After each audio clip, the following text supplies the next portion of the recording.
إن الحمد لله نحمده ونستعينه ونستغفره ونعوذ بالله من شرور أنفسنا ومن سيئات أعمالنا من يهده الله فلا مضل له ومن يضلل فلا هادي له وأشهد أن لا إله إلا الله وحده لا شريك له وأشهد أن محمدا عبده ورسوله أما بعد أعوذ بالله من الشيطان الرجيم التائبون العابدون الحامدون السائحون الراكعون الساجدون الآمرون بالمعروف والناهون عن المنكر والحافظون لحدود الله وبشر المؤمنين محترم ভাইরা আল্লাহ তাআলা আজকে আমাদের আলোচনা করার বিষয় ছিল যে আল্লাহ তাআলা আল্লাহর দ্বীনের সাহায্যকারীদের বৈশিষ্ট্য কি। আল্লাহর দ্বীনে নুসরত করা, আল্লাহ তাআলাকে সাহায্য করা, যেটা কোরআনে বলা হয়েছে। আল্লাহ তাআলার আল্লাহ রসুলকে বা আল্লাহ নবী বা রসুলকে নবী রসুলের সাহায্যকারী হওয়া, অর্থাৎ আল্লাহ তাআলার দ্বীনে নুসরত করা, যেটা আমরা কোরআনের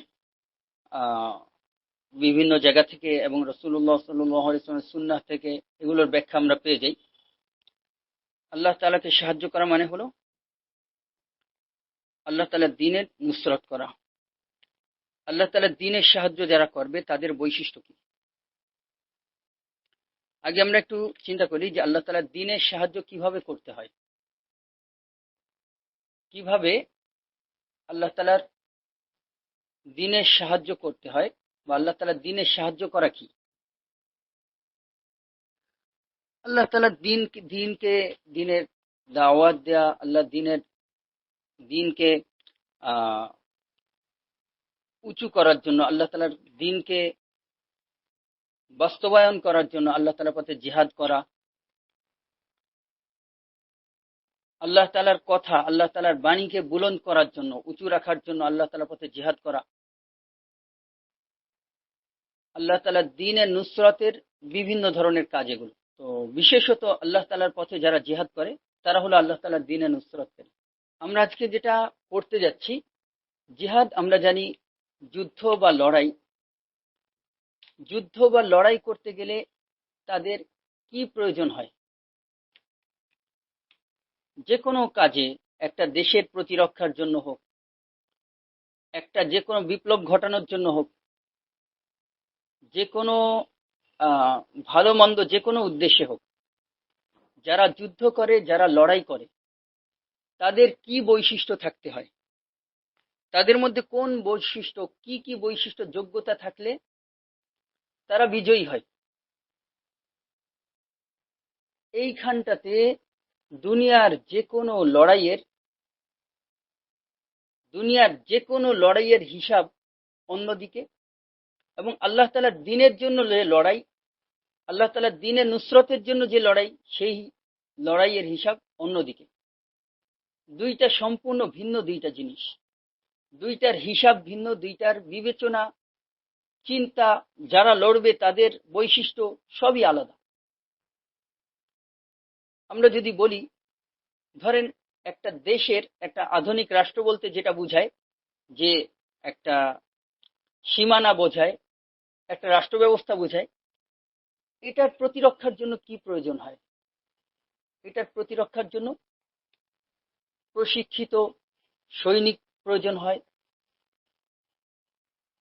যোগ্য নেতৃত্ব প্রয়োজন হয়, চেইন অফ কমান্ড দরকার হয়।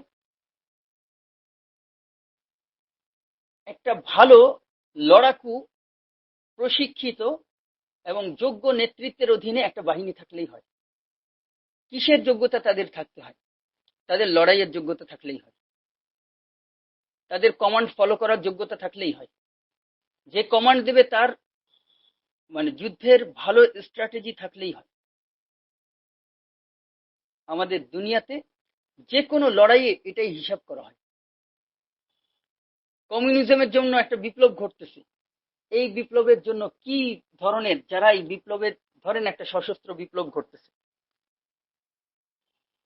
এই কমিউনিজম প্রতিষ্ঠার জন্য যে বিপ্লবটা ঘটতেছে, এই বিপ্লবীদের কি কি প্রয়োজন হয়, কি কি যোগ্যতা প্রয়োজন হয়, তারা কমিউনিজমের আদর্শে বিশ্বাসী হবে, সেটার পক্ষে তারা লড়াই করবে, লড়াইয়ে তারা তাদের যোগ্যতা ভালো হবে, তাদের যুদ্ধের স্ট্র্যাটেজি ভালো হবে, তারপর তারা জিতে যাবে। ব্যাস, এর বাইরে অন্য কিছু হিসাব করার দরকার নেই, অন্য কিছু হিসাব করার দরকার নেই। সে ব্যক্তিগতভাবে, কমিউনিজম তো ইসলামের সাথে সাংঘর্ষিক, বিপরীত, তাওহীদ মানে আল্লাহর দ্বীনের বিপরীত একটা মতাদর্শ, ঈমান এবং কুফরের মতো পার্থক্য কমিউনিজমের সাথে ইসলামের। যাই হোক, এই লোকটা যে কমিউনিজমের জন্য লড়াই করতেছে, এর চিন্তা কেমন? এ কি এক এক ঈশ্বরে বিশ্বাসী নাকি বহু ঈশ্বরে বিশ্বাসী? এটার সাথে কমিউনিজমের কোনো সম্পর্ক নেই। তাদের আদর্শ, তারা মূলত মৌলিকভাবে কমিউনিজম যেখান থেকে এসেছে, স্রষ্টায় বিশ্বাস না করা তাদের মূল আদর্শ। বাকি একটা লোক যে কোনো ধর্মের হোক না কেন, সে কমিউনিজমের জন্য ফিদা, লড়তে পারে কমিউনিজমের জন্য, সে ভালো, তার লড়াইয়ের যোগ্যতা আছে অথবা কমান্ড দেওয়ার যোগ্যতা আছে, যুদ্ধের স্ট্র্যাটেজি সে ভালো করে বোঝে। ব্যাস, এরকম একটা লোক কমিউনিজমের প্রতিষ্ঠার যুদ্ধের জন্য সে যথেষ্ট। কিন্তু আল্লাহ দ্বীনের নুসরতের জন্য যে যুদ্ধ, এটাও যুদ্ধ, এখানেও অস্ত্রের ব্যবহার আছে, এখানেও লড়াই আছে, এখানেও প্রস্তুতি আছে, এখানেও বাহিনী, একটা প্রশিক্ষিত বাহিনী একসাথে করার ব্যাপার আছে, সবই যুদ্ধের আছে। কিন্তু শুধু লড়তে জানলেই সে আল্লাহ তাআলার দ্বীনের নুসরতকারী হয় না, আল্লাহ তাআলা তার হাতে আল্লাহর দ্বীনের বিজয়ও দেন না। আল্লাহ তাআলার দ্বীনের বিজয়, আল্লাহ তাআলার দ্বীনের নুসরতকারী সেই ব্যক্তি হবে যার মধ্যে আল্লাহ তাআলার দ্বীনের বিজয়ের জন্য, দ্বীনের বিজয় যাদের হাতে হবে, যাদেরকে আল্লাহ তাআলা দ্বীনকে বিজয় করার জন্য মনোনীত করবেন, তাদের বৈশিষ্ট্যগুলো তাদের মধ্যে থাকতে হবে। আর সেই বৈশিষ্ট্যগুলো শুধু লড়াই করা না, সেই বৈশিষ্ট্যগুলো শুধু যুদ্ধের স্ট্র্যাটেজি বোঝা না। যুদ্ধের স্ট্র্যাটেজি বুঝলেই, ভালো লড়তে জানলেই সে আল্লাহ তাআলার দ্বীনের নুসরতকারী হতে পারে না। আল্লাহর দ্বীনের জন্য যে যুদ্ধ, সেই যুদ্ধের যোদ্ধা সে হতে পারে না। আল্লাহর পথে জিহাদের যোগ্য সে ব্যক্তি না। আমরা এই প্রসঙ্গে আজকে সূরাতুত তাওবার 111 এবং 112 দুইটা আয়াত আমরা পড়তে যাচ্ছি। আউযু বিল্লাহি মিনাশ শাইতানির রাজীম, বিসমিল্লাহির রহমানির রহিম। ইন্নাল্লাহা ইশতারা মিনাল মুমিনিনা আনফুসাহুম ওয়া আমওয়ালাহুম বিআন্না লাহুমুল জান্নাহ। আল্লাহ তাআলা মুমিনদের থেকে কিনে নিয়েছেন তাদের প্রাণ এবং তাদের সম্পদ, এর বিনিময়ে যে তারা জান্নাত পাবে, জান্নাত লাভ করবে। ইউকাতিলুনা ফি সাবিলিল্লাহি ফায়াকতুলুনা ওয়া ইউকতালুন। তাহলে এইখানে প্রথম, আচ্ছা, আল্লাহ তাআলা বলছেন তারা আল্লাহ তাআলার পথে যুদ্ধ করে, তারা হত্যা করে এবং নিহত হয়। ওয়াহদান আলাইহি হাক্কান ফিত তাওরাতি ওয়াল ইনজিলি ওয়াল কুরআন। আল্লাহ তাআলার উপর অবধারিত ওয়াদা এটা, আল্লাহ তাআলা ওয়াদা করছেন, এটা সত্য ওয়াদা, যে ওয়াদা আল্লাহ তাআলা করে দিচ্ছেন আমাদের জন্য, যে ওয়াদা ছিল তাওরাতে, ইনজিলে এবং কুরআনে। ওয়ামান আওফা বিআহদিহি মিনাল্লাহ। আর আল্লাহর চেয়ে বেশি অঙ্গীকার পূরণকারী আর কে আছে? ফাস্তাবশিরু বিবাইআকুমুল্লাযী বায়াতুম বিহি। তোমরা যেই বিক্রয় চুক্তিতে আবদ্ধ হলে, সেই বিক্রয় চুক্তি নিয়ে তোমরা আনন্দিত হও। ওয়াযালিকা হুয়াল ফাওজুল আযীম। আর এটাই হলো মহা সফলতা। এই আয়াতে, সূরা তাওবার 111 নম্বর আয়াতে আল্লাহ তাআলা বলে দিচ্ছেন যে আল্লাহ তাআলা জান্নাতের বিনিময়ে মুমিনের জান এবং মাল কিনে নিয়েছে, এবং মুমিনদের জান মাল কিনে নিয়েছে তারা, আল্লাহ তাআলা জান্নাতের বিনিময়ে। মুমিনরা কি করে?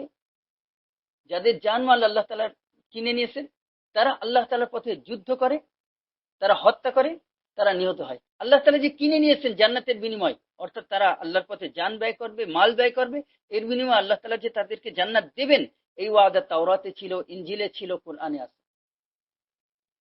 আল্লাহর চেয়ে বেশি ওয়াদা প্রতিশ্রুতি রক্ষাকারী আর কেউ নেই। সুতরাং যে আল্লাহর সাথে এই কেনা বেচাটা করবে, তাকে আল্লাহ তাআলা আনন্দিত হতে বলছেন। এই আয়াতটাতে আল্লাহ তাআলা যাদের জানমাল জান্নাতের বিনিময়ে কিনে নিয়েছেন, তাদের প্রথম বৈশিষ্ট্যটা বললেন যে তারা আল্লাহ তাআলার পথে যুদ্ধ করে, হত্যা করে, নিহত হয়। এরপরের আয়াতে আল্লাহ তাআলা তাদের আরো কিছু বৈশিষ্ট্য বলছেন। কারা কারা এরা যাদের জানমাল আল্লাহ তাআলার পথে আল্লাহ তাআলা কিনে নিচ্ছেন জান্নাতের বিনিময়ে, তারা দুনিয়াতে আল্লাহর পথে যুদ্ধ করবে, হত্যা করবে, নিহত হবে। এদের বৈশিষ্ট্যগুলো কি? এদের বৈশিষ্ট্যগুলো আল্লাহ তাআলা সূরাতুত তাওবার 112 নম্বর আয়াতে আল্লাহ তাআলা তাদের কিছু বৈশিষ্ট্য উল্লেখ করেছেন। তারা এইরকম হবে, এইরকম হবে। আমরা একটু দেখে নিই সেই বৈশিষ্ট্যগুলো কি। দুনিয়ার কোন যুদ্ধের জন্য, যুদ্ধে জেতার জন্য, সফল হওয়ার জন্য কোন জায়গায় এই বৈশিষ্ট্যগুলোর দরকার নেই। কিন্তু কোন যুদ্ধে, কোন লড়াইয়ে, কোন সংগ্রাম, কোন মোকাবেলা, কোন প্রতিরোধ, যাই বলি না কেন, যদি সেটা আল্লাহর জন্য হতে হয়, আল্লাহর দ্বীনের নুসরত হোক, এটা যদি আমরা চাই, অবশ্যই অবশ্যই এই বৈশিষ্ট্যগুলো সেই নুসরতকারীদের মধ্যে থাকতে হবে। নয়তো সেটা কোনো সফল বিপ্লব না, সেটা কোনো সফল লড়াই হতে যাচ্ছে না। এটা একটা কমিউনিস্ট বিপ্লবের জন্য এই বৈশিষ্ট্যগুলো কোনো প্রয়োজন নেই। অন্য যে কোনো জাতীয়তাবাদী লড়াইয়ের জন্য অমুক জাতি বনাম অমুক জাতি, অমুক জাতি শ্রেষ্ঠ, জার্মান শ্রেষ্ঠ, জার্মানিরা জন্মগতভাবে শ্রেষ্ঠ, তারা অন্য জাতির উপর শ্রেষ্ঠত্ব রাখে, এই একটা জাতীয়তাবাদের লড়াই ধরেন, যেটা হিটলার করেছিল। এই লড়াই করার জন্য কখনো লড়াকুদের মধ্যে, যোদ্ধাদের মধ্যে এই বৈশিষ্ট্যগুলো থাকার কোনো প্রয়োজন নেই। একটা কমিউনিস্ট বিপ্লব ঘটানোর জন্য যোদ্ধাদের মধ্যে এই ধরনের বৈশিষ্ট্যের কোনো প্রয়োজন নেই। কিন্তু যদি আমরা আল্লাহ তাআলা দ্বীনের নুসরতের কথা ভাবি, যারা দ্বীনের নুসরত করবে, যারা আল্লাহ তাআলা দ্বীনের জন্য যুদ্ধ করবে, যাদের জানমালের বিনিময়ে আল্লাহ তাআলা জান্নাতের ওয়াদা করেছেন, তাদের বৈশিষ্ট্যগুলো হলো এই। এটা যেন একটু ভালো করে দেখেন। আত-তাইবুন আল আবিদুন আল হামিদুন আস-সাইহুন, আল্লাহ তাআলা বলছেন এই আয়াতে, যারা হবে তওবাহকারী, আল আবিদুন যারা আল্লাহ তাআলার ইবাদতকারী, আল হামিদুন যারা আল্লাহ তাআলার প্রশংসাকারী, আস-সাইহুন একাধিক ব্যাখ্যা আছে এই শব্দের। তার মধ্যে একটা হলো যারা সওম পালনকারী, যারা রোজা রাখে, আর রাকিউন আস-সাজিদুন যারা রুকুকারী, যারা সিজদাকারী, আল আমিরুনা বিল মারুফি ওয়ান নাহুনা আনিল মুনকার যারা সৎ কাজের আদেশকারী এবং মন্দ কাজে বাধা প্রদানকারী বা নিষেধকারী, ওয়াল হাফিজুনা লিহুদুদিল্লাহ যারা আল্লাহ তাআলার বেঁধে দেওয়া সীমাগুলো রক্ষাকারী, অর্থাৎ হালাল হারামের সীমা, আল্লাহ তাআলার আদেশ নিষেধের সীমা। ওয়া বাশশিরিল মুমিনিন আপনি মুমিনদেরকে সুসংবাদ দিন। এই আয়াতটা আমরা দেখি কিসের সাথে, আমাদের জাগতিক হিসাবে যুদ্ধের সাথে এগুলোর কি সম্পর্ক? জাগতিক কোন যুদ্ধের সাথে এগুলোর কোনো সম্পর্ক থাকে না। আল্লাহর জন্য যে লড়াই, সেই যুদ্ধের এই সিফাতগুলো থাকতেই হবে, থাকতেই হবে, থাকতেই হবে। যদি এটা দুনিয়াতে বা আখিরাতে এই যুদ্ধ সফলতার মুখ দেখুক, এটা যদি আমরা চাই, যে কোনো মোকাবেলা, যে কোনো পর্যায়ের মোকাবেলা হোক, আল্লাহ তাআলা নুসরত যদি হতে হয়, আল্লাহ তাআলা নুসরত, দ্বীনের নুসরত যদি যে কোনো ভাবে হয়, সেই দ্বীনের নুসরতকারীরা এমন হতে হবে, এমনই হতে হবে। এই ছাড়া, এই বৈশিষ্ট্যগুলো ছাড়া আল্লাহ তাআলার দ্বীনের নুসরত হয় না, আল্লাহ দ্বীনের নুসরত করা যায় না। এই বৈশিষ্ট্য ছাড়া যাদের জানমালের বিনিময়ে আল্লাহ তাআলা জান্নাত রেখেছেন, সেই শ্রেণীর মানুষের দলভুক্ত হওয়া যায় না। তওবাকারী হতে হবে। আল্লাহর দ্বীনের নুসরতকারী, তার বৈশিষ্ট্য হবে সে তওবা করবে। তওবা করা তার গুরুত্বপূর্ণ একটা বৈশিষ্ট্য। ভুল যখনই সে হয়ে যাবে, মানুষ ভুল করবে, মুমিনরা ভুল করে, কিন্তু ভুল করা মাত্র তার কাজ হতে হবে যে সে তওবা করবে। দ্বিতীয় বৈশিষ্ট্য আল আবিদুন, তারা আল্লাহ তাআলার ইবাদত গুজার হবে, ইবাদতের প্রতি আগ্রহী হবে। আল্লাহর ইবাদত তাদের গুরুত্বপূর্ণ কাজ হবে। ইবাদত পরে আমরা বিজয়ী হয়ে তারপরে আল্লাহ তাআলার ইবাদতে মনোনিবেশ করব। আপাতত আমরা বিজয়ী হওয়ার চেষ্টা করি, ভ্রান্ত পথ। এটা আল্লাহ তাআলার দ্বীনের নুসরত নুসরতের কোনো পথ না, যদি এরকম চিন্তায় কোনো ইসলামের পক্ষের কোনো কাজ যদি এই চিন্তায় আগাতে থাকে। আল হামিদুন, আল্লাহ তাআলা প্রশংসাকারী হবে তারা, মুখে তারা আল্লাহ তাআলা প্রশংসা করবে। এটা তো জিকির, মুখে আল্লাহ তাআলা জিকির করা, আল্লাহ তাআলার প্রশংসা করা, আল্লাহ তাআলা বড়ত্ব বর্ণনা করা। ব্যাপক অর্থে প্রশংসা করার মধ্যে সবই চলে আসে। আল্লাহর বড়ত্ব বর্ণনা করা, পবিত্রতা বর্ণনা করা, আল্লাহ তাআলা মহত্ব বর্ণনা করা, সবই এর মধ্যে চলে আসে। যারা আল্লাহ তাআলার দ্বীনের বই নুসরাতকারী হবে তারা আল্লাহ তাআলার প্রশংসাকারী হবে। তারা আল্লাহ তাআলা জিকির করবে, আল্লাহ তাআলার প্রশংসার কথা মুখে বলবে, মুখে সুবহানাল্লাহ বলবে, আলহামদুলিল্লাহ বলবে, আল্লাহু আকবার বলবে। এই বৈশিষ্ট্যগুলো তাদের মধ্যে থাকবে, তাদের মুখে আল্লাহ তাআলার প্রশংসা থাকবে। এই বৈশিষ্ট্য ছাড়া আল্লাহ তাআলার দ্বীনের নুসরাতকারী হওয়া যায় না। আস-সাইহুন, তারা সওম পালনকারী হবে। হ্যাঁ, অন্য যুদ্ধের সাথে রোজার কোনো সম্পর্ক নেই, কিন্তু আল্লাহ তাআলার দ্বীনের নুসরাতের জন্য যে কোনো লড়াই, এই যদি কেউ দাবি করে আমরা আল্লাহ তাআলার দ্বীনের নুসরাত করছি যে কোনো ভাবে, তার তার বৈশিষ্ট্য হবে সওম। আর রাকিউন সাজিদুন, যারা রুকুকারী হবে, সিজদাকারী হবে, অর্থাৎ সালাতের মধ্যে রুকু করা হয়, সালাতের মধ্যে সিজদা করা হয়। আল আমিরুনা বিল মারুফ ওয়ান নাহুনা আনিল মুনকার, তারা আল্লাহ তাআলার অর্থাৎ ভালো কাজের আদেশকারী হবে, মন্দ কাজ হতে নিষেধকারী হবে। ভালো কাজের আদেশ করা, মন্দ কাজের নিষেধ করা, এটা একজন মুমিনের গুরুত্বপূর্ণ দায়িত্ব। আল্লাহ নুসরত লাভের জন্য এটা জরুরি জরুরি। আমর বিল মারুফ নাহি আনিল মুনকার ত্যাগ করলে, ভালো কাজের আদেশ মন্দ কাজ হতে নিষেধ, এটা ত্যাগ করলে বান্দা আল্লাহ তাআলার পক্ষ থেকে দোয়া কবুল থেকে সে বঞ্চিত হয়। সে আল্লাহ তাআলাকে ডাকবে, সাহায্য চাইবে, আল্লাহর কাছে নুসরাত চাইবে, সাহায্য চাইবে আল্লাহ, কিন্তু আল্লাহ তাআলা তার ডাক শুনবেন না। কেন শুনবেন না? সে আমর বিল মারুফ করেনি, নাহি আনিল মুনকার করেনি। ভালো কাজের আদেশ, ভালো কাজ কি? আল্লাহ তাআলা যাকে ভালো বলে চিহ্নিত করে দিয়েছে, তাওহীদের আদেশ করবে, লা ইলাহা ইল্লাল্লাহ, আল্লাহ ছাড়া কোনো ইলাহ নেই, আল্লাহর সাথে কাউকে শরীক করো না, আল্লাহর ইবাদত করো, এই আদেশ সে করবে। গায়রুল্লাহর ইবাদত করো না, কোনো না কোনো ভাবে শিরকে লিপ্ত হয়েও না, এটা থেকে সে নিষেধ করবে। আল্লাহ তাআলা যা ফরজ করেছেন তা পালন করো, এই আদেশ সে করবে। আল্লাহ তাআলা যা হারাম করেছেন তা ত্যাগ করো, এই নিষেধ সে করবে। রাসূলুল্লাহ সাল্লাল্লাহু আলাইহি ওয়াসাল্লাম যে রাসূলুল্লাহ সাল্লাল্লাহু আলাইহি ওয়াসাল্লামের সুন্নাহ থেকে আমরা যেভাবে দ্বীন শিখি, বা আল্লাহ রাসূল সাল্লাল্লাহু আলাইহি ওয়াসাল্লাম যেভাবে দ্বীনকে শিখিয়েছেন সেইভাবে সুন্নাহ অনুযায়ী দ্বীন পালন করো, এই আদেশ সে করবে। রাসূলুল্লাহ সাল্লাল্লাহু আলাইহি ওয়াসাল্লামের সুন্নাহ ত্যাগ করে যে কোনো বিদআতকে বর্জন করো, বিদআতি যে কোনো পন্থায় আল্লাহর ইবাদত এর চেষ্টা, এই বিদআতি পন্থায় এমন কোন ইবাদত যেই ইবাদত আল্লাহ রাসূল সাল্লাল্লাহু আলাইহি ওয়াসাল্লাম শেখাননি, আল্লাহ রাসূল সাল্লাল্লাহু এমন ইবাদতকে বর্জন করো, এই নিষেধ সে করবে। এইটা আমর বিল মারুফ, এগুলো নাহিয়ান, এগুলো আমর বিল মারুফ, এগুলো নাহিয়ান মুনকার। আল্লাহ দ্বীনের নুসরাতকারী যে হবে সে আমর বিল মারুফ করবে, নাহিয়ানিল মুনকার করবে, ভালো কাজের আদেশ করবে, মন্দ কাজে নিষেধ করবে। যখনই আল্লাহ তাআলা দ্বীনের নুসরাতের নামে বলা হবে এখন আমরা যে কোনো আমর বিল মারুফ নাহিয়ানিল মুনকার বন্ধ করি, আমাদের দ্বীনি বিপ্লবের স্বার্থ নষ্ট হবে, দ্বীনের স্বার্থে আমরা আমর বিল মারুফ বন্ধ করি, দ্বীনের স্বার্থে আমরা অমুক কাজ হতে অমুক মুনকার হতে বাধা দেওয়া বন্ধ করি, দ্বীনের কাজে আমরা স্পষ্টভাবে তাওহীদের দাওয়াত দেওয়া, সুন্নাহর দাওয়াত দেওয়া থেকে বিরত থাকি। এই ধরনের প্রবণতার যত দ্বীনি বিপ্লব আছে, দ্বীনের নুসরতের নামে যত কাজ আছে, এগুলো ভ্রান্তি, এগুলো আল্লাহ তাআলা দ্বীনের নুসরতের সঠিক পন্থা ছেড়ে দিয়ে ভিন্ন পন্থায় আল্লাহ তাআলা দ্বীনের নুসরতের নামে বিপদগামী হওয়া ছাড়া এগুলো অন্য কিছু না। সর্বশেষ, ওয়াল হাফিযুনা লিহুদুদিল্লাহ, আল্লাহ তাআলা সীমাগুলো রক্ষাকারী। আল্লাহ সীমাগুলো রক্ষাকারী।